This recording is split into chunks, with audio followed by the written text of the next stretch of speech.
है संघीय सरकार और सत्ता का ऊर्ध्वाधर विभाजन। सरकारों के बीच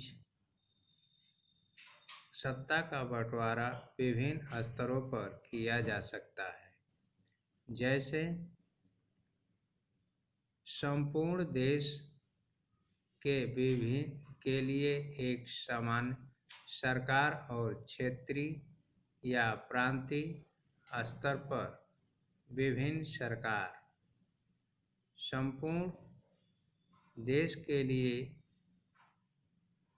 ऐसी समान सरकार प्रायः संघीय सरकार कहलाती है। भारत में हम इसे केंद्रीय सरकार कहते हैं। प्रांतीय या क्षेत्रीय स्तर की सरकार विभिन्न देशों में भिन्न भिन्न नामों से पुकारी जाती है।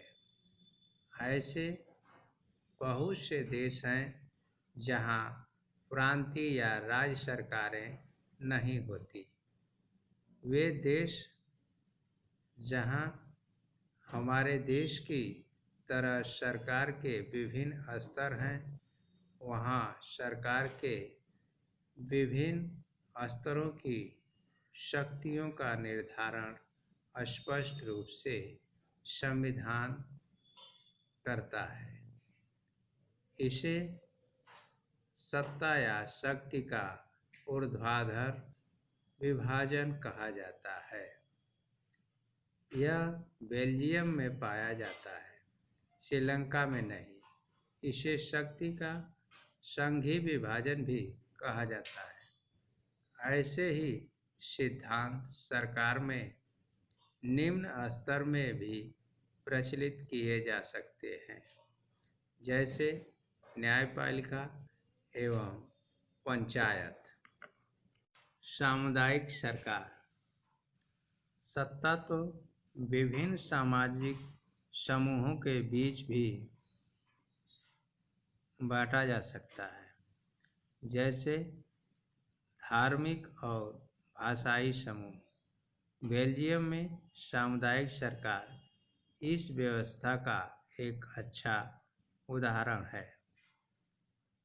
कुछ देशों में संवैधानिक और कानूनी रूप से ऐसी व्यवस्थाएं होती हैं, जिनके द्वारा सामाजिक रूप से कमजोर वर्गों और महिलाओं का विधानमंडलों और प्रशासन में प्रतिनिधित्व किया जाता है। इस विधि को निम्नतर समुदायों को सत्ता में एक उचित साझेदारी देने के लिए प्रयोग किया जाता है। गठबंधन सरकार। सत्ता की साझेदारी की व्यवस्थाएं राजनीतिक दलों, दबाव समूहों और आंदोलनों द्वारा शासन को प्रभावित और नियंत्रित करने के तरीके में भी लक्षित हो सकती है। लोकतंत्र में नागरिकों को सत्ता के लिए विभिन्न राजनीतिक दलों के विभिन्न प्रत्याशियों के बीच उनके चुनाव की स्वतंत्रता होनी चाहिए। लोकतंत्र में यह विकल्प विभिन्न पार्टियों के रूप में उपलब्ध होता है। पार्टियों के बीच प्रतिस्पर्धा इस बात को सुनिश्चित करता है कि सत्ता किसी एक व्यक्ति या समूह में केंद्रित न रहे। कई बार सत्ता की भागीदारी का यह स्वरूप स्पष्ट दिखाई देता है, जब दो या अधिक पार्टियां मिलकर चुनाव लड़ती हैं और सरकार का गठन करती हैं। यह गठबंधन सरकार का स्वरूप है। विभिन्न हित समूह। लोकतंत्र में हम अनेक हित समूहों को भी देखते हैं, जैसे व्यापारी, व्यवसायी, उद्योग, किसान और औद्योगिक कर्मचारी।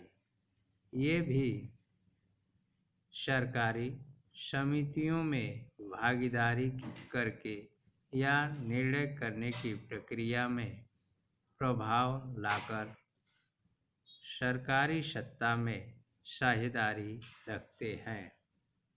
आज का होमवर्क देखो बच्चों, पहला प्रश्न, सत्ता की साझेदारी की आवश्यकता के विषय में कितने तर्क दिए गए हैं? दूसरा प्रश्न, ऊर्ध्वाधर विभाजन किसे कहते हैं? तीसरा प्रश्न, सत्ता सरकार के कितने अंगों के बीच बांटी जाती है? चौथा प्रश्न, नियंत्रण और संतुलन की व्यवस्था किसे कहते हैं?